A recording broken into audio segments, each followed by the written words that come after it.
We are in Judges 15 and 16, but first why don't we just quickly review what we remember about Samson from chapters 13 and 14. There are going to be more Judges that we talk about, but in the book of Judges, this is going to be the last one the book of Judges mentions. Samuel's going to be a judge, Eli is going to be a judge. But anyway, after Samson here, then we're going to get into just some kind of different stories of, the way I put it is, here's how bad things were going in Israel, and let's just look at some random stories about how bad things were. And they're all going to be like you shake your head and say, boy, this is life in Israel at the time of the Judges. So, okay, remember Samson when he was born? What was the special thing about him that... Okay, he definitely was strong, and what vow did they take for him? Nazarite. Nazarite. And what does that all mean? What couldn't you do? He couldn't drink strong drinks, and Yep. he couldn't cut his hair. And the third thing? Be around the dead. The dead, yeah, don't touch anything that's died. Okay, good. So the angel of the Lord, clearly it is the Lord, talking to Manoah, his dad, makes himself known. She gives birth to a boy, names him Samson. First problem we get with Samson's in chapter 14, he wanted to marry who? A Philistine woman, yeah. Clearly God had said, do not intermarry with those people. And Samson says to his parents, I could care less, even though they say this isn't a good idea. Get her for me, she's the right one for me, in chapter 14, verse 3. So on their way to the country of the Philistines, a lion attacks them. Samson tears the lion apart. And sometime later when he goes back, he sees the carcass, and what does he do? What's going on inside the carcass? Honey. Honey. So he Ate some. and Gave gave it to his parents. So, not, go ahead. Oh, he's a nice guy. Yeah, nice guy, right? Not only, I'm going to break my vow, but now I'm going to make them unclean by taking something out of a dead thing and giving it to them. So, because remember, Israelites in general weren't supposed to be around unclean dead things. So, Samson could care less. You get to the wedding. Remember, there was 7 days as the reception. Basically, the wedding isn't consummated till the end of the 7th day. And there's 30 groomsmen, if you want to call them groomsmen. And what's the whole riddle story? Remember that? That was about taking honey out of the, ended up being taking honey out of the lion he killed. Yeah. So he says, well, What's garments. sweeter than honey and what's stronger than the lion, or, Yeah. yeah. If you can figure it out, we'll give you 30 garments. If we can figure it out, you give us 30 garments. And how do they end up figuring it out? She nagged him to death until Yeah, she told, or he told. Future wife or wife, and that's going to be, did they consummate the marriage where at the end of the 7th day they were considered husband and wife? Did they not get to that point? Different commentators offer different ideas, because at the end she's given to someone else to be married to, not I Samson. think they got to that. So I think you can, but then he goes back in chapter 15 to see her. So we'll get to that in a second. But anyway, it's not that it's huge deal. But so she nags him to the point where he finally tells her. They figure it out with her help. And what does he do? Where does he get the 30 garments from? Killed 30 guys. Finds 30 Philistines and kills them. Yeah. And burning with anger, he goes home. And at the end of chapter 14, Samson's wife was given to the friend who had attended him at his wedding. So NIV 84 seems to calls her his wife. Like I say, others said maybe they were this close to being husband and wife, but either way, he left, and she was still in her father's house when chapter 15 picks up. And that is where we'll start, chapter 15, verses 1 through 8. Thank you. After a number of days during the wheat harvest, Samson came to visit his wife and brought a kid goat with him. He said, "Let me go into my wife's room," but her father did not let him go in. Her father said, "I was so convinced that you hated her that I gave her to your companion. Isn't her younger sister better than she is? Please take her for yourself instead of her older sister." Samson said to them, "I am not responsible for the harm I am about to do to the Philistines." Then Samson went and captured 300 foxes, took torches, tied the foxes tail to tail, and fastened a torch between each pair of tails. He set fire to the torches and released the foxes into the standing grain of the Philistines. He burned up sheaves of grain, the standing grain, the vineyards, and the olive groves. The Philistines asked, "Who did this?" They were told, "Samson, the son-in-law of the man from Timnah, did it." because the man took Samson's wife and gave her to his companion. So the Philistines went up and burned her and her father to death. At that, Samson said to them, "Since you would do something like this, I will take revenge on you. Then I will stop." He ripped them to pieces in a devastating attack. Then he went down and stayed in the cleft in the rock of Etam. The plot thickens. So, Good thing they Samson, didn't have nuclear weapons. We'd all be not here. yeah.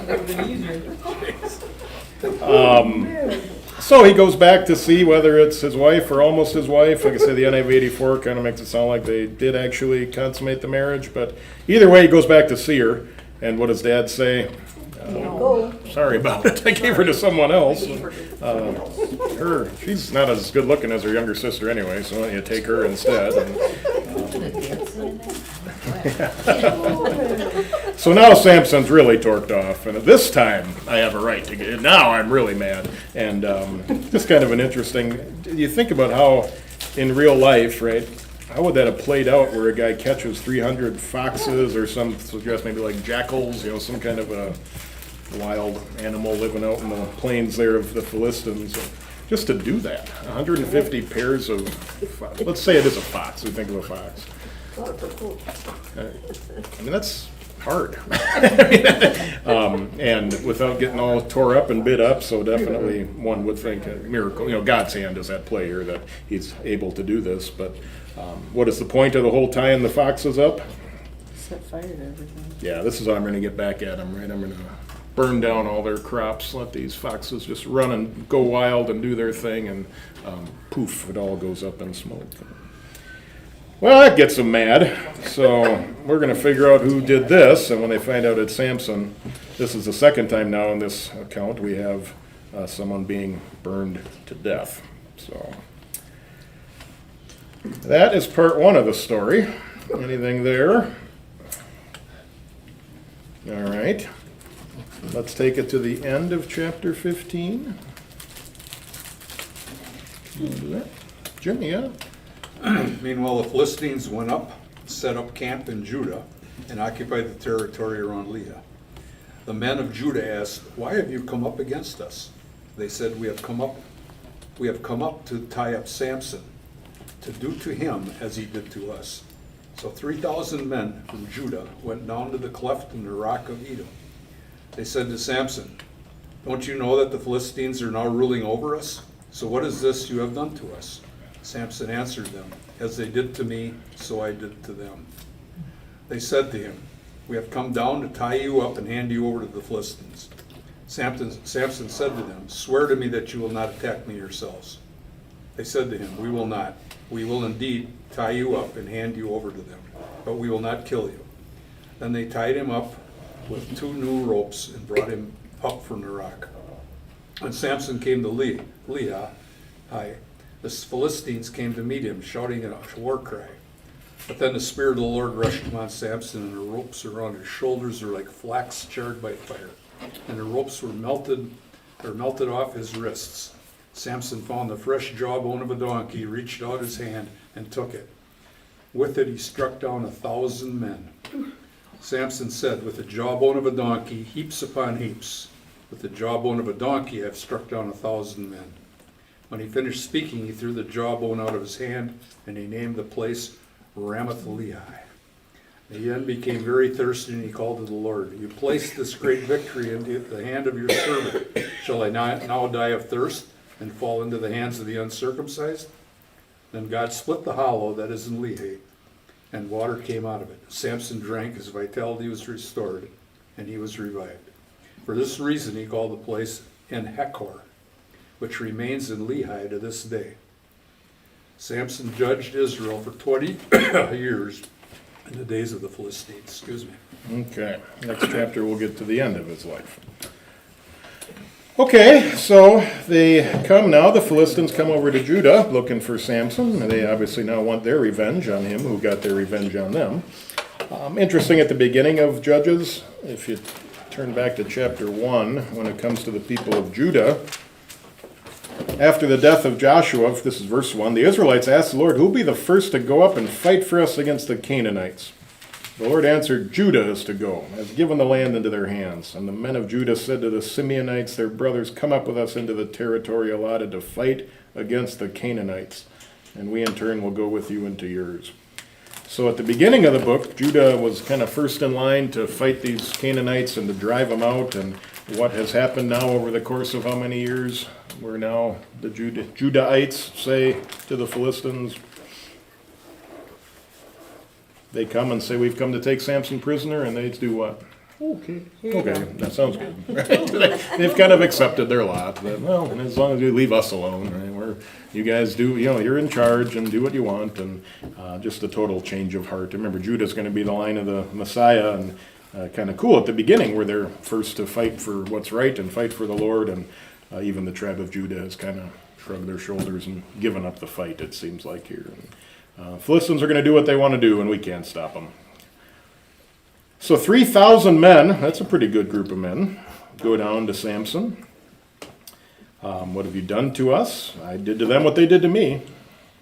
Well, we've come to tie you up, and his answer, just don't kill me yourselves. Okay, sounds good. So they tie him up, and charred flax, one commentator said it's like when you burn a candle wick, and it's the black part after it's burned. How easy is that to flick off the candle, right? Poof. Yeah, the wick is a little harder, right? But when it's black, you can just go, it just kind of disintegrates in your fingers. The Spirit of the Lord came on him like charred flax. And then just this miraculous thing. With the jawbone of a donkey, he kills 1,000 men. Doc Lorenz here has the Hebrew is real kind of wordplay. Here's what it says literally. With the fresh blood-red bone of a red-colored donkey, there's a heap of red donkey men. Yes, 2 red heaps of red donkey men. With the fresh blood-red bone of a red-colored donkey, I cut down 1,000 men. So, yeah, a lot of times in Hebrew, there's like these poetic kind of word things that doesn't come across in English, but to original hearer of the text, they kind of snicker and laugh, right? Because definitely playing on that whole red and donkey concept. To your sheets, we talked about number 2. How about number 3? Evaluate this whole sad affair. What's so bad about it? Just kind of, now you've heard the whole story, take a step back. What just makes you shake your head? Well, certainly isn't loving your brother. Okay. Neighbor. Yeah, love your neighbor. There's no diplomacy happening here with the Philistines and Samson. You said something, Fred? Didn't you? I said, where do you start? Yeah. I mean, just shout out some things that just They just keep going back and forth. It's like, you Revenge, did this, revenge, you did this, revenge, I did, and I'm gonna eye do for this, eye, and I'm tooth gonna do for that. tooth. It just keeps escalating and escalating. Well, if Samson had followed God's original decree of, don't intermingle with the Philistines, none of this would have happened. Yeah. As we already talked about, it was part of, God used it as his will eventually. Right. But none of this would have happened if he had just followed through with what he was supposed to be doing. Yeah. He could have defeated the Philistines without having to go through all of this drama. Yes. God's going to get to his purpose for you regardless, but it could have been a lot easier, Samson, for you and the people around you if you just would have listened. And Samson seems so ungrateful and cocky. Yeah. Where's my water? I just Well, even not with his, thank you, Lord, for. Hey, God, here's the thing. even with his parents, go get her for me. Yeah, same way If I with say, talk like that to my dad, I would've gotten right he across would have the got face. slapped. Yeah. Maybe if you were as big as Samson, it would have been a different Well, on the other story. side of that, the first thing he acknowledges is that the victory is God's. So that is one little small 40-watt light bulb in the midst of everything, where at the least he says, and you're not going to hear this again until right before he dies, he cried out to the Lord, you have given your servant this great victory. If he just would have stopped there. Thank you, amen. But no, now you're going to let me die out here, and thanks a lot. You started this. Yeah. So God, as he always does, right, he goes above and beyond what we deserve. And here he is again, right? Miraculously water from a rock. How cool. Evaluate this affair from the standpoint of the Lord's plan for his people.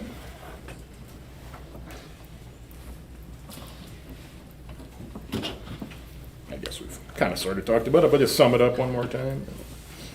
From God's perspective, as all this mess is happening down there, And he wanted to defeat the Philistines, yeah. He's counting the dead amongst them. kind of a awful way to go about it. I mean, you could almost tell the story of Samson for the third petition, thy will be done, right? Here's God's will at the end of the day. We know God's will was to defeat the Philistines through Samson. Samson makes all of these bad choices in the meantime, where he and others have to suffer. To get to the same point at the end, God's will is going to be done. So the lesson here is what? If you just bend your will to God's earlier, it's going to happen no matter what. Just accept it and don't think your will is better than God's or you know more than God. From God's perspective, I'll use whatever I need to use to get to the end goal.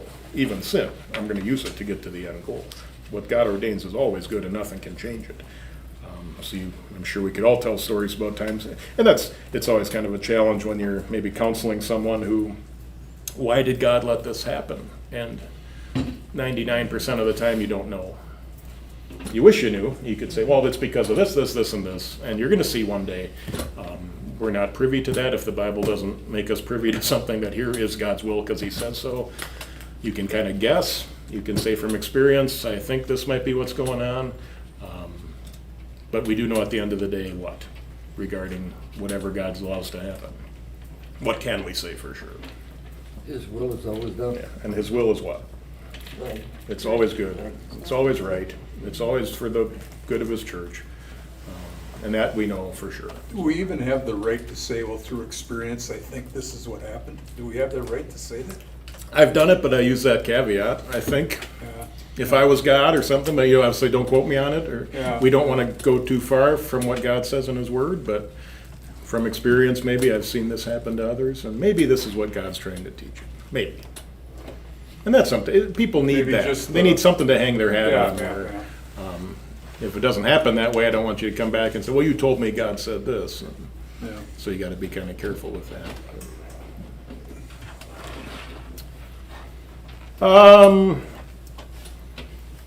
Number 5, what comfort is there for us? That even though Samson is clearly not the most spiritual guy, the Lord uses him in a powerful way.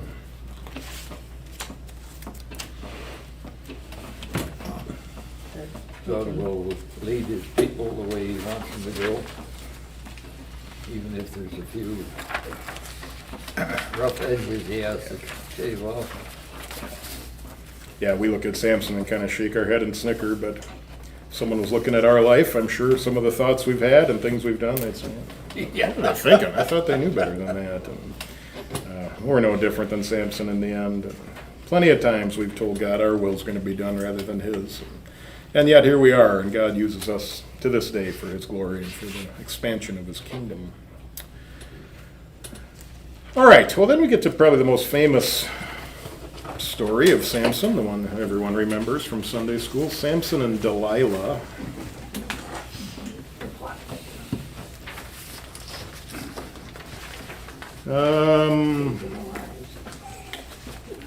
I guess just through 5, we'll start 1 through 5. Fred's got that. One time Samson went to Gaza. There he saw a prostitute and went to her. The people of Gaza were told, Samson has come here. So they surrounded the town and lay in wait for him all night at the city gate.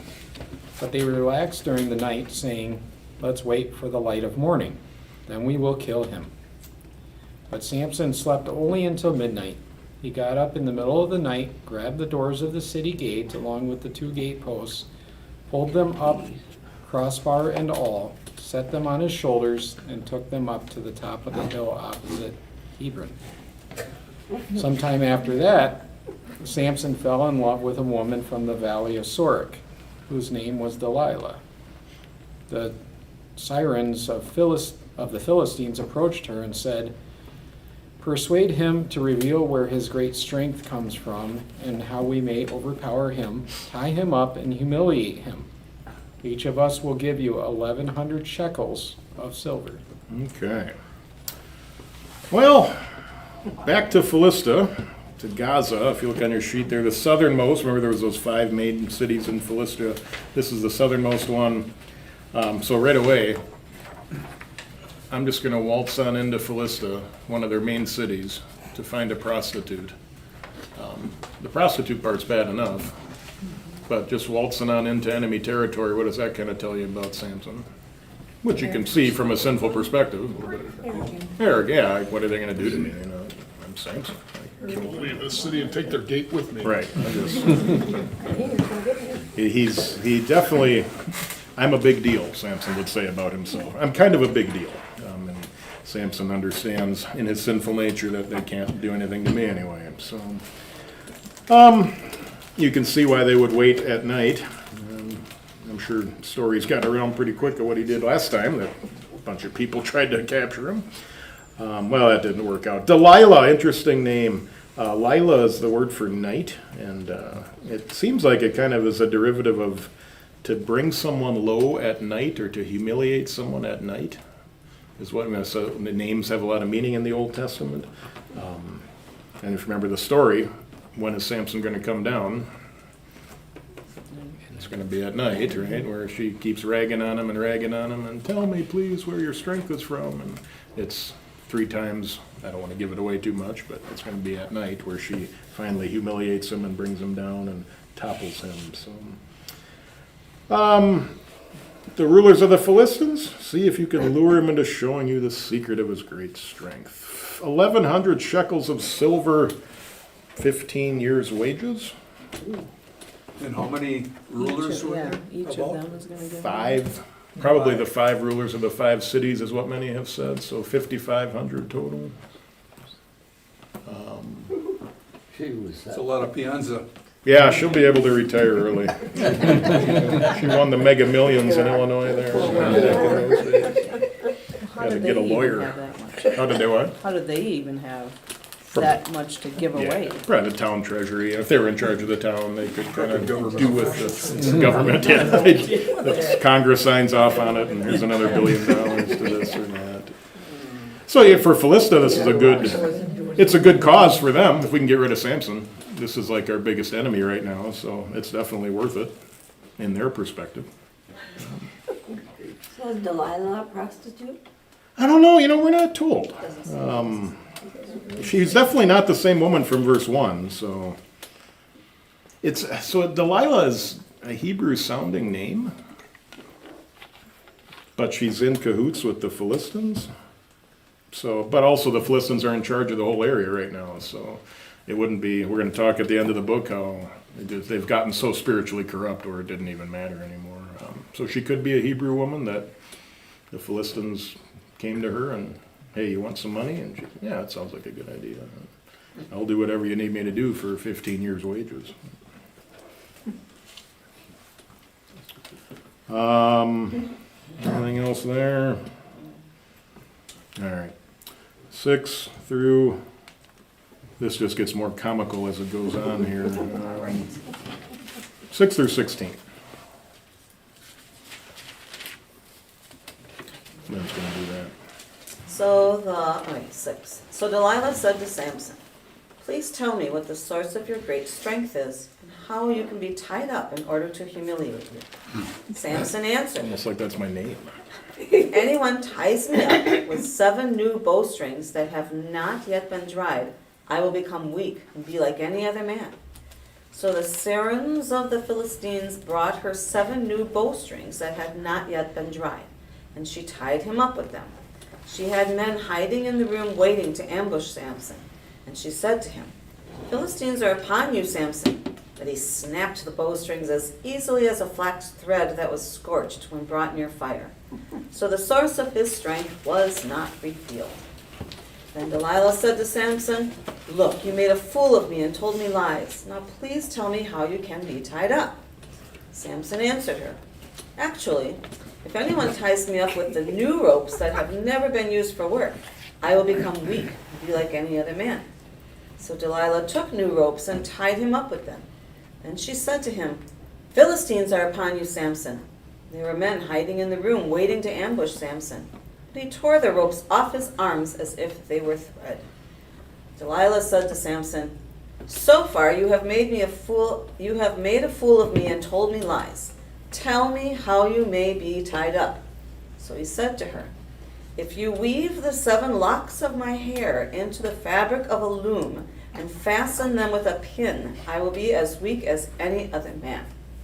After she had waited for him to fall asleep, Delilah took the 7 locks of his hair and wove them in the fabric of a loom. She fastened them with the pin and said to him, Philistines are upon you, Samson. But Samson woke up from his sleep and pulled out the pin from the loom along with the fabric. She said to him, how can you say, I love you, when your heart is not with me? This makes 3 times you have made a fool of me, and you have not told me where your great strength comes from. This was how she tormented him with her words day after day, and nagged him until he was sick to death of it. Just like a woman.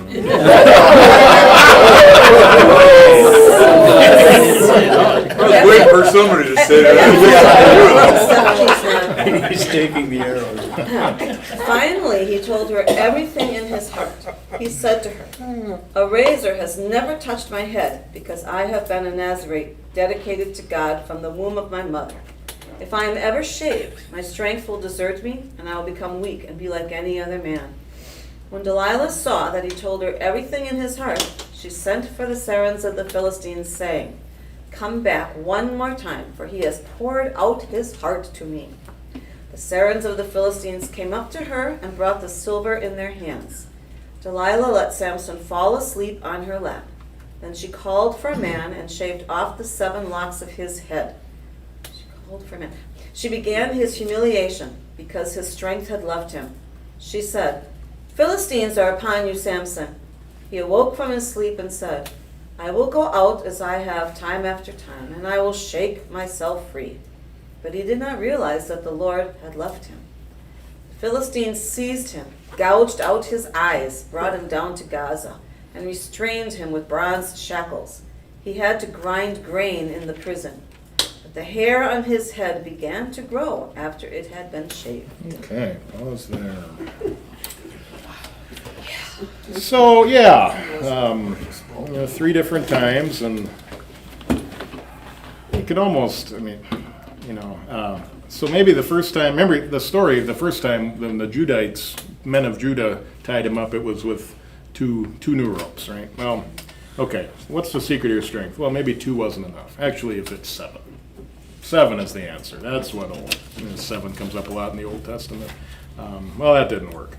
Well, how about new ropes that have never been used? Maybe that's what it's going to be. No, that doesn't work. And that third one, I can't picture that in my head. Someone who knows more about weaving and looms and fabric. So did he? I think he literally has like something tied to the back of his head, right? Like a weight. So maybe it'll weigh, like it's going to weigh me down, right? And I can't. I'm not enough into.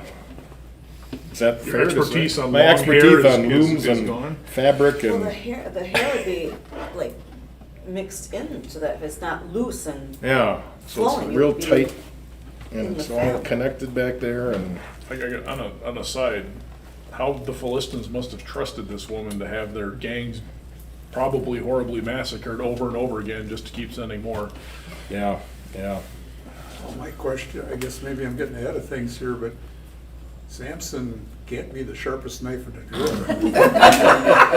I mean, if somebody did that to me once, What men have done for the love of a woman. Yeah. right? I guess. Kind of shows the arrogance even still. And his arrogance, Like, yeah. I don't care if they keep coming. I'm Right. fine here. Right. I can keep I coming up with can different play all day. things. Right. Yeah. But they tried everything that he told her, so I think, like Jim, he was that stupid to think, well, I'm gonna tell her exactly how you can defeat me, and she's not gonna do it, Unless he didn't know and thought he was playing does with he her. know? I mean, they waited for him 3 times. Even those first 3 things that he says, He's messing is he with her. just, I think he's just messing with her. He's so arrogant. He's so cocky. He loves this woman. They're not married. He's just playing with her. He's playing with the Philistines. That's what he does. He just messes with. He's going to get his way no matter what. I'm going to get her. I'm going to get revenge on them. I get to win at the end of the day. So I think the first 3 you can kind of say, okay. So then the fourth one, is it stupidity or is it arrogance or a combination of both? I think the Lord had his hand in it, definitely. Well, definitely God's, Because a normal man would not. I just can't wrap my brain around it. Describe normal. And I'm not sure if it's like the normal man doesn't go. What's a normal man? so another example of God using someone's sin for his purpose. Yeah. And using it for us. These are written there, what do we say at the prayer at the end of worship sometimes? Thank you for teaching us the things you want us to believe and do in your word. Here's an example of pride comes before the fall, maybe, right? And a guy like Samson definitely thought he was pretty hot stuff, to the point where he even tell the whole thing. I've been a Nazarite. He knows his vow. He knows exactly what he's supposed to do and what he's not supposed to do. I'm going to do it anyway. I'm going to tell you exactly how you can defeat me. Well, why would you do that? Again, either you're really stupid or you're really arrogant, or both. Or was he untrusting? Did He trusted his strength. He trusted in He his strength. trusted his strength, I could- yeah. Maybe he just thought, well, this is what I was told, that you can't cut my hair, and that's, but maybe he thought that after they did do it, that he would still be strong. He Think also of- wasn't supposed to take from the dead body, and he took the honey and Right. he got through that. Yeah, and twice, I And the- didn't mention this and the last, he jawbone. also took the jawbone too. That's twice now he's touched the dead thing. And made more dead things out of it. And wait, so it's almost like, is he, here's the line and I'm gonna see how close to it I can get. I've already kind of crossed it twice and I still haven't really had Maybe. consequences, so.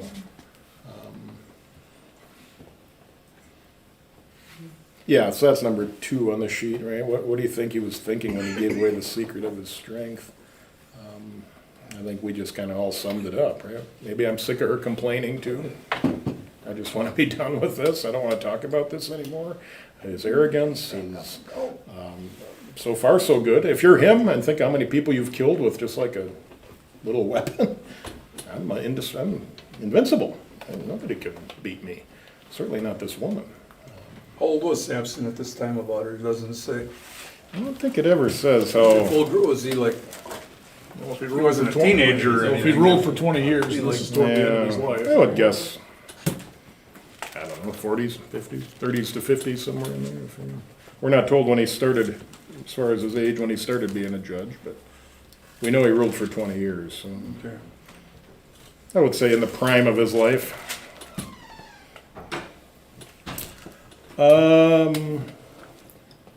3, what do you think was on God's mind when he let Samson go down this path? Big old humble pie. The humble pie is coming one day. Okay, Samson, let's do it your way for a while. Right. Yeah.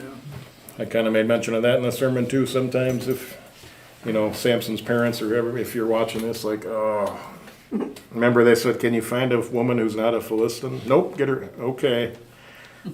And I don't know how close they were, but if they were watching this and Samson, come on. And sometimes you have to just say, well, okay, God's will is going to be done. He is who he is. And if this is God's plan for him, then I pray he figures it out as quickly as he can, and if he's got to be brought low, let's just get it over with as quickly as we can to bring him back into faith and bring him back into the family of believers. And,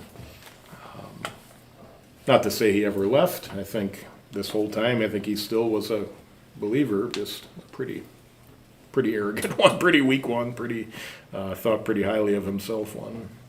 He is listed in the Heroes of Faith in the book of Hebrews, so.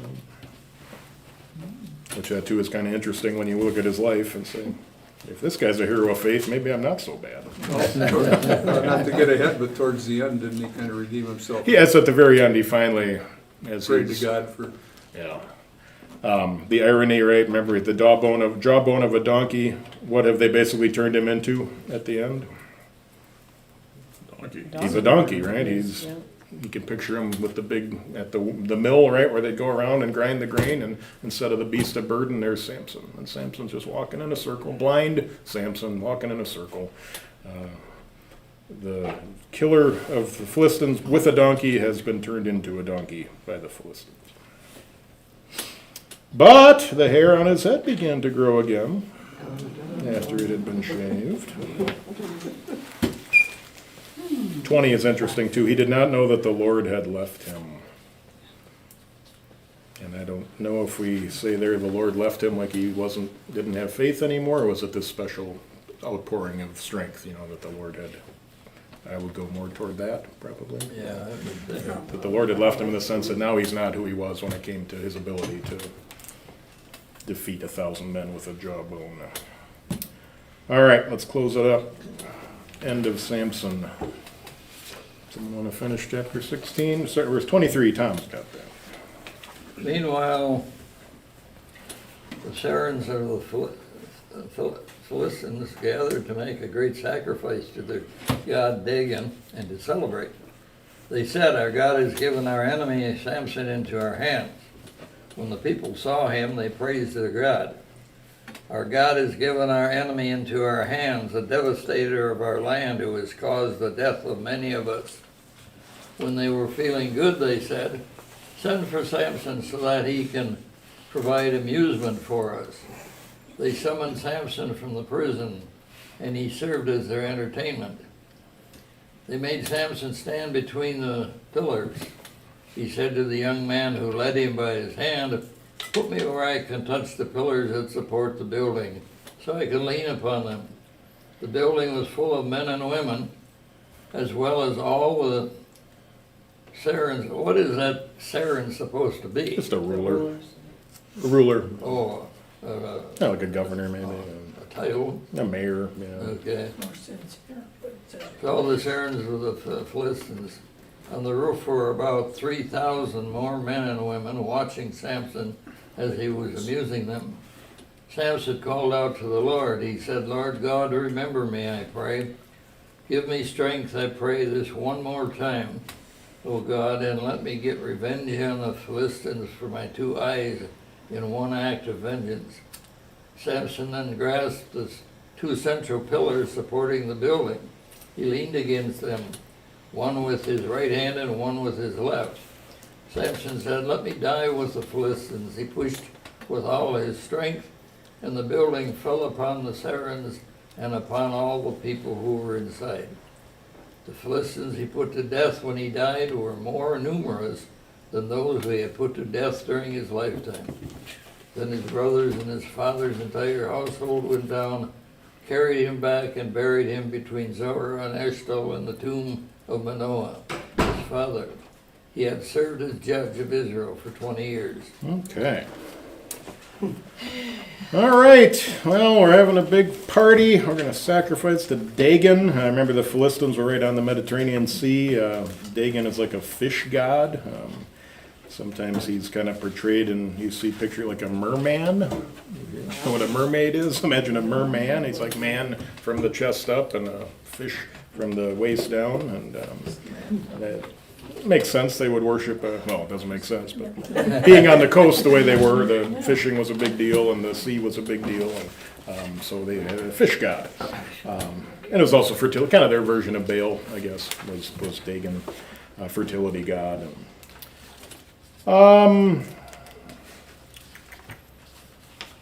Yeah, called Samson out of the prison to perform for them. Number 4, what do you think is in Samson's heart when he enters the temple? Put yourself in Samson's shoes. Well, he already had the thought in his heart that he wanted vengeance. Okay, but He how does realized this he make, couldn't have it, so he prayed to God for it. yeah, how is he different now than the vengeance in the past? Well, he's more humble now. I think He humility realized is, he can't do it on his own.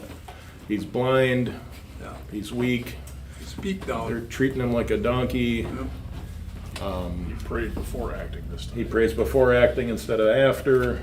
Because he realizes now, he Fine. realizes God has left him, Yeah. you know. I have nothing without the I'm Lord. not. I am worthless without the Lord. I'm no better than a donkey without the Lord. So we appreciate that. And again, we've said how many times, God will let you get as low as he needs to let you get, if that means bringing you back to him. So you don't ever pray that that happens to people, but if it needs to happen, okay, Lord, do whatever you need to do. And this is clearly, for Samson at least, he had to get pretty low for him to figure this out. How about number 5? What do we learn from this chapter about God's judgment?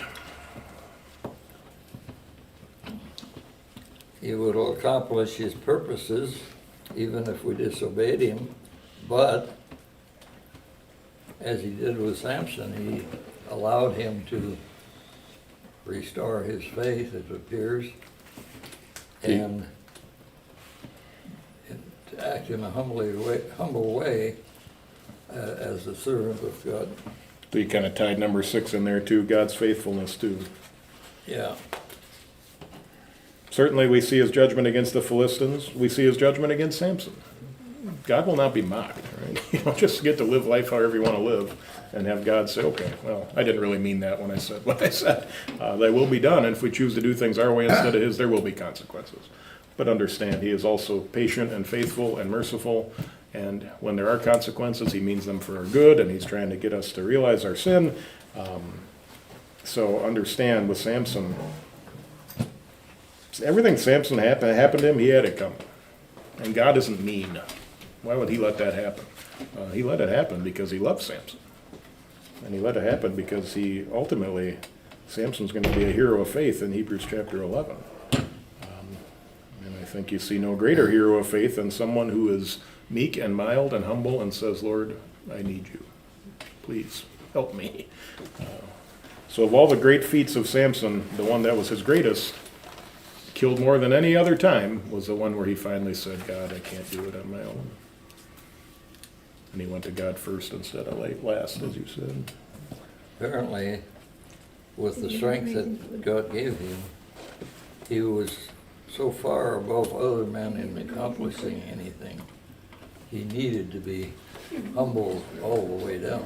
Yeah.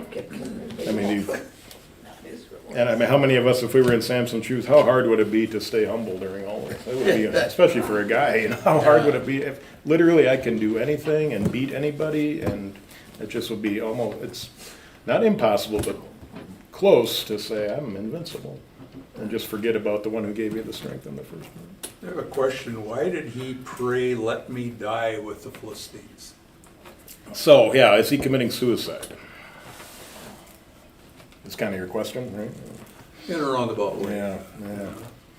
I What mean, do you think he's about praying to die with them Right, from his own actions. right. But don't you think that he realizes he's just a shell of a man that he was, and not counting his strength, but just how he could have been a useful servant for his people. He maybe is thinking, I've got no purpose, I've got no way I could serve you as I could have in the past, so take me with you. Again, it has to be God willing. It's almost like repentance, where I've realized I screwed up. Yeah. I've realized I am not who I used to be, and it's all my fault, but here's one last thing I can do to fulfill my purpose as a judge. Yeah, And my purpose is to defeat the Philistines. And literally, like, all the Philistines are here, the heads are all here. I mean, talk about bringing, this is like if the Capitol blows up on the night of the, what you call it, no, where they give the address every, State of the Union, yeah, and there's that one designated survivor, imagine, that's kind of this, right? Everyone is here, and what a chance to bring down the whole nation. So that question has been asked, yeah, is he suicidal, is he, you know, despondent, and I have no purpose anymore, God, so just kill me, and if Philistines die too, okay. I didn't take it that way, but I mean, I again. think it's more, here's my one final chance to do what you've called me to do. And I think he understands that he messed up. He's at the end of his life, one way or the other. And this is a chance for me to, in humility, fulfill my role. His death is just a byproduct of bad action. It's any general going into battle, follow me. Probably I'm gonna, if I'm first in line, I'm probably going down here. Yeah. But I'm taking them with me. And more of a thing of honor. I mean, he probably would have died anyway. Yeah, I was gonna say, Exactly, yeah, yeah. he But probably for him realizes. to pray that he would, I don't know, it just, It's not, Let me die with is it purpose. sinful to pray With for, purpose, maybe. Yeah. is it sinful to pray for death? Well, especially here, I mean, so we sing about death all the time, right? Right. If it is thy will, you know, I'm ready to go whenever. And, It's not the same thing as giving up and, right. Was he realizing that he was gonna die anyway, and this was his way of acknowledging that? That's kind of how I've always taken it. In his humility, he's realized this is my one final chance to do what God has called me to do. And with that, because of my arrogance, I'm going to lose my life too, but so be it, Lord. Give me the strength to bring down the Philistines with me. And again, like I say, Hebrews 11 calls him a hero of faith, so I think we have to say from that he had spiritually good intentions here, that it wasn't coming from a place of depression or despondence. Just how the text is arranged, it almost looks like it could be a battle cry as he tears the temple down. It might be, like I said, another way to look at it. We think of the king leading his army into war, and they're doing what's best. They're leading the way, right? They're charging ahead for the good of the unit behind them. And nowadays the king doesn't go first, he's in back. But maybe look at it from that perspective. This is a war between the Philistines and the Israelites. And in war, people lose their life. Anything else on Samson? Makes you wonder how strong he was when he picked up the gates with the pillars and That one, I mean, how much? probably, yeah, iron gates. Took him, got up, took hold of the doors, tore them loose, lifted them on his shoulders and carried them to the top of a hill. Yeah. So not just take them a few feet away, literally climb a hill. It's with not a them. 100-pound dumbbell. No, It's like a marble move. yeah, exactly. He's like seriously like an X-Man or something. You were gonna say something, Matt?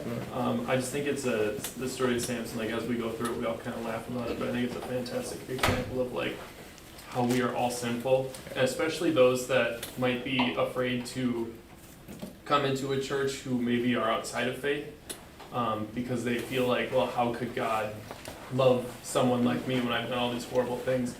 And yet we go through Samson and we just see all the mistakes he made, and yet, like you said, he's declared like a hero of faith. So you take someone that mistake, at the end of his days, came back to God at the last second, and now he's a hero of faith, and that is kind of powerful for anyone who is outside of faith trying to come back to it. Yeah. You know, I just think it's a really cool Yeah. story. Yeah, here was God's purpose for Samson. What might his purpose be for you? Right. Person who's been away from faith for 20 years. God wants to do great things in his kingdom through you too. And it's never too late for God to accomplish his will. Yeah, I think that's a great point. More than just a Sunday school story for Bible trivia. It's a lot of spiritual truths here. I never learned about all of this in Sunday school, though. This story never came up, huh? Well, you hear about Samson killing the Philistines, Yeah. you know, in the temple. Just that he was a real strong guy. who Yeah. killed them. You didn't know about all the rest of this stuff that, No. they never Yeah. told you the rest of this stuff. Just a giant screw up who was an arrogant jerk. All we heard about was the jawbone, Yeah, he and was it really wasn't called a strong. donkey in the King James. Has that gotten better in the newer No, it wasn't. Christ site? Do they expose some of his flaws too, or do they kind of just focus on his? I can't say I've looked at the newer I Sunday. think so. I mean, I think we talk about that, you know, he lost faith and he's with these people that he wasn't supposed to be with, and Okay, that's good. maybe not all of but I do remember them saying, yeah, he killed all those people with the jawbone, and, so, I mean, The temple is haircut. Yeah, I think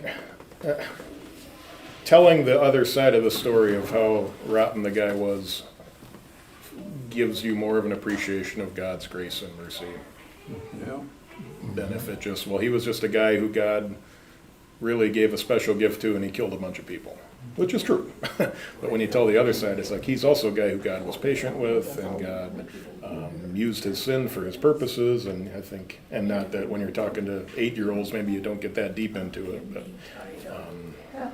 Yeah, I remember in grade school or Sunday school, or the picture that they had on the story with Samson pushing the pillars and stuff.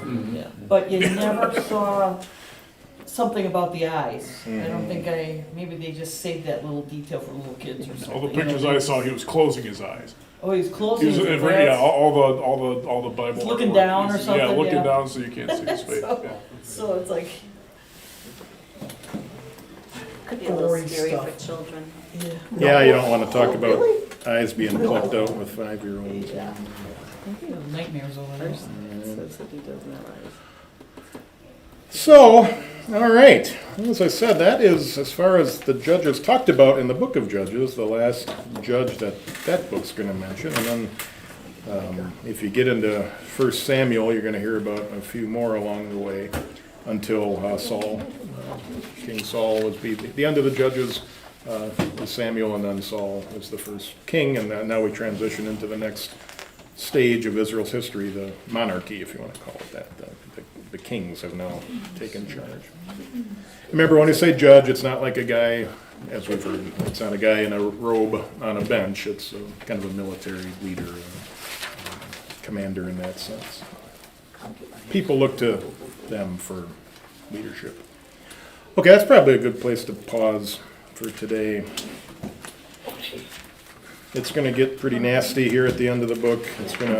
We've been shaking our heads already. We're going to have a few more opportunities to shake our heads as we finish it.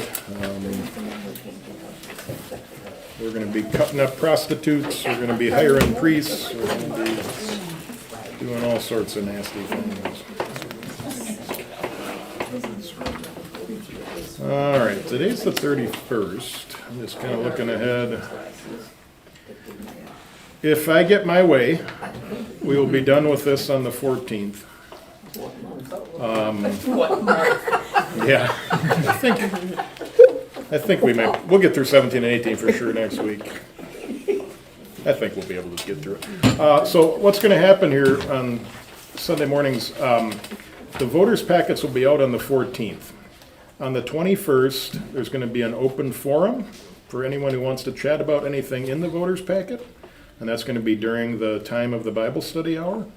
And then the 28th is the voters' meeting. So in your mind, we're going to try to get through this in the next 2 Sundays. 21st during the Bible study hour will be that open forum. That kind of came from our women's study on Thursday. We thought it might be a good opportunity if people can kind of chew on the stuff for a week, and if they're not as comfortable coming to a voters meeting or can't make the voters meeting, this is for anyone. It doesn't have to be just women, but an opportunity for council to be there and just kind of. I had a question. This one especially because the budget is set at this one. This is kind of our annual meeting, so if any voters meeting is important to be at, they all are. But this one especially, as we talk about how we're going to spend our money in the next fiscal year, there may be some questions. So that is going to be the 21st. And then I guess it's up to you if you want to do another book of the Bible, or Roll right into Samuel. we could do Samuel if you want to do that, since we're. Do you want to do that? Sure. 1st and 2nd Samuel. Then we're going to get into a lot of the history then, if you're okay with that. It's going to be a lot of kind of narrative, but we'll talk about then how Saul and David and Jonathan and Solomon. All right, works for me. So we'll start that on the 28th. We'll close with the blessing as we do. The grace of our Lord Jesus Christ and the love of God and the fellowship of the Holy Spirit be with us all.